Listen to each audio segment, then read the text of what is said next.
प्यारे बच्चों, संघवाद में अभी तक हमने संघीय शासन व्यवस्था कैसे चलती है इसके बारे में पढ़ा है। आज हम भारत में संघीय शासन व्यवस्था के अंतर्गत विकेंद्रीकरण अर्थात शक्तियों का विभाजन पढ़ेंगे। आमतौर पर संघीय शासन व्यवस्था में दो सत्र होते हैं बच्चों, सरकार के, केंद्र सरकार और राज्यों में राज्य सरकार।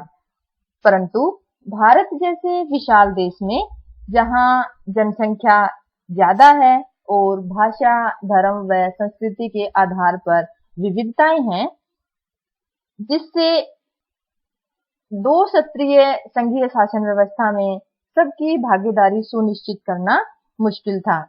ऐसे में तीन सत्रीय शासन व्यवस्था की जरूरत पड़ी, जिसमें केंद्र और राज्य सरकार के अलावा एक तीसरा सत्र भी जोड़ा गया, जिसे स्थानीय शासन कहा गया। इसमें पंचायतें और नगर पालिकाएं आती हैं। भारत में विकेंद्रीकरण विकेंद्रीकरण अर्थात शक्तियों का विभाजन। विभाजन किसके बीच में? केंद्र सरकार, राज्य सरकार और स्थानीय सरकारों के बीच में। केंद्र सरकार और राज्य सरकारों के बीच शक्तियों के विभाजन को हम पढ़ चुके हैं। आज हम स्थानीय सरकारों के क्या शक्तियां हैं, क्या अधिकार हैं, यह जानेंगे। लेकिन सबसे पहले हम यह पढ़ेंगे कि स्थानीय सरकारों का महत्व क्या है। बच्चों, स्थानीय मुद्दे और समस्याओं का निपटारा स्थानीय सत्र पर ही हो जाता है। जैसे पानी, सड़क, बिजली आदि की समस्याएं लोग स्थानीय सत्र पर ही इन समस्याओं को सुलझा लेते हैं। वहीं लोगों को यह जानकारी भी रहती है कि राज्य सरकारों द्वारा दी जाने वाली ग्रांट या पैसे का कहां और कैसे इस्तेमाल करना है।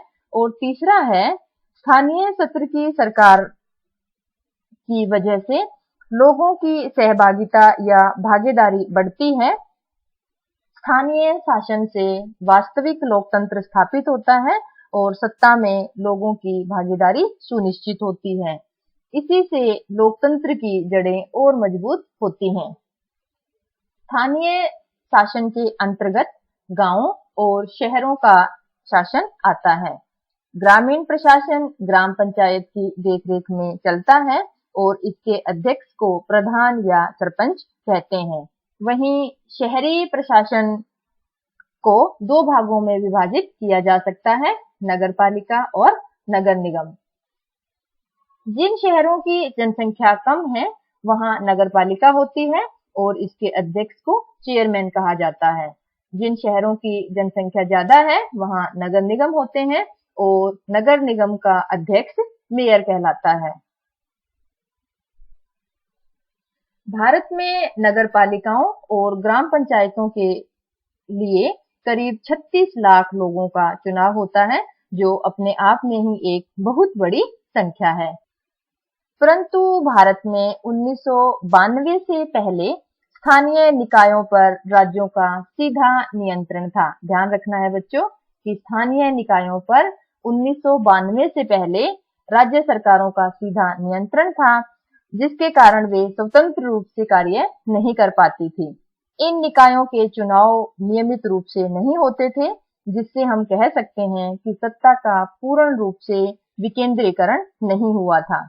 इसके लिए 1992 में संविधान संशोधन किया गया और तीसरे सत्र को, यानी स्थानीय सरकार को ज्यादा शक्तिशाली और प्रभावशाली बनाया गया।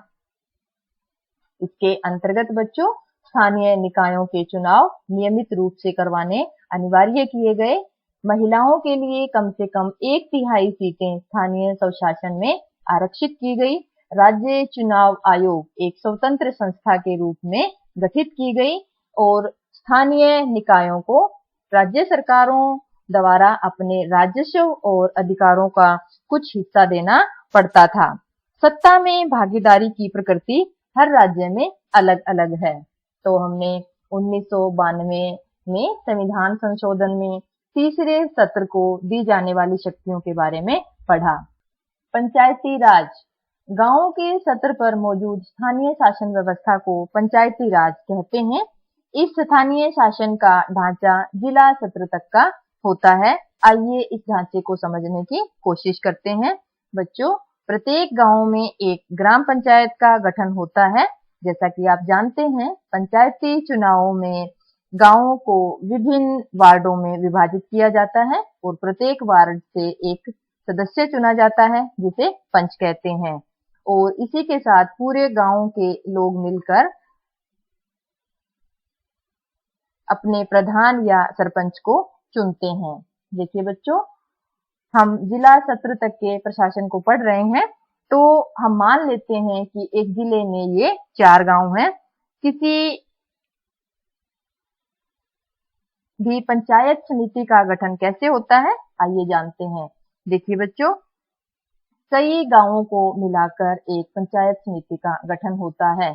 जैसे हम जिले में 4 गांव मानकर चल रहे हैं, तो ये 2 गांव एक पंचायत समिति का गठन करेंगे और ये 2 गांव मिलकर एक और पंचायत समिति का गठन करेंगे। और इसी तरह बच्चों, गांव, एक जिले में बहुत सारे गांव होते हैं और ऐसे ही बहुत सारे गांव मिलकर पंचायत समिति का गठन करते हैं।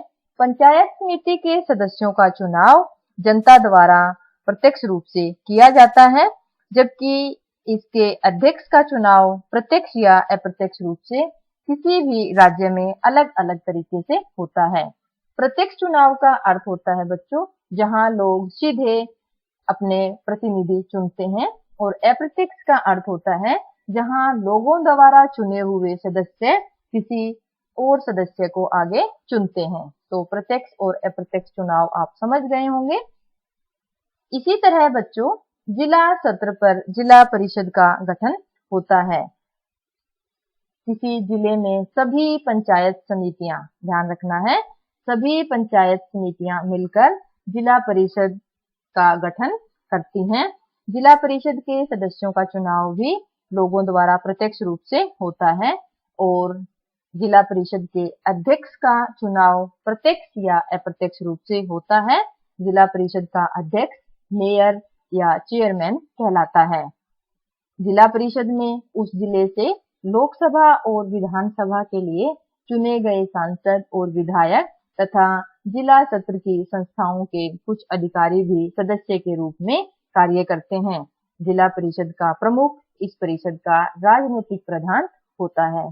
पंचायती राज व्यवस्था में हमने गांवों में ग्राम पंचायत, फिर कुछ गांवों को मिलाकर पंचायत समितियां और पंचायत समितियों को मिलाकर जिला परिषद का गठन कैसे होता है, यह समझने की कोशिश की है। पंचायती राज व्यवस्था हमने पढ़ी। इस व्यवस्था में कौन कौन सी परेशानियां हैं जो स्थानीय शासन की सरकारों को झेलनी पड़ती हैं। देखिए बच्चों, हालांकि पंचायतों के चुनाव नियमित रूप से होते हैं और लोग बड़े उत्साह से इसमें भाग भी लेते हैं, लेकिन ग्राम सभाओं की बैठकें नियमित रूप से नहीं हो पाती, जिसकी वजह से जन सहभागिता या लोगों की भागीदारी सुनिश्चित करना असंभव हो जाता है। इसी के साथ केंद्र सरकार और राज्य सरकारों द्वारा स्थानीय सरकारों को वित्तीय सहायता भी उपलब्ध नहीं कराई जाती, और वित्तीय सहायता के अभाव में स्थानीय सरकारें काम करना मुश्किल हो जाता है उनके लिए। अधिकांश राज्यों ने स्थानीय सरकारों को पर्याप्त अधिकार भी नहीं दिए हैं, जिसकी वजह से वे स्वतंत्र होकर कार्य नहीं कर पाते। तो हमने स्थानीय स्वशासन की स्थिति देखी। जो सहभागिता है, जो भागीदारी है, वो लोगों की कम है और आदर्श स्थिति से अभी पंचायती राज काफी दूर है। बच्चों, हमने संघीय शासन व्यवस्था में भाषागत आधार पर राज्यों का गठन, भाषा नीति, केंद्र राज्यों के संबंध और 1992 के संविधान संशोधन द्वारा सरकार के तीसरे सत्र को शक्तिशाली और प्रभावशाली बनाए जाने के बारे में पढ़ा। आशा है आपको ये सारे टॉपिक अच्छे से समझ आ गए होंगे। खूब पढ़िए, खूब मेहनत कीजिए। धन्यवाद।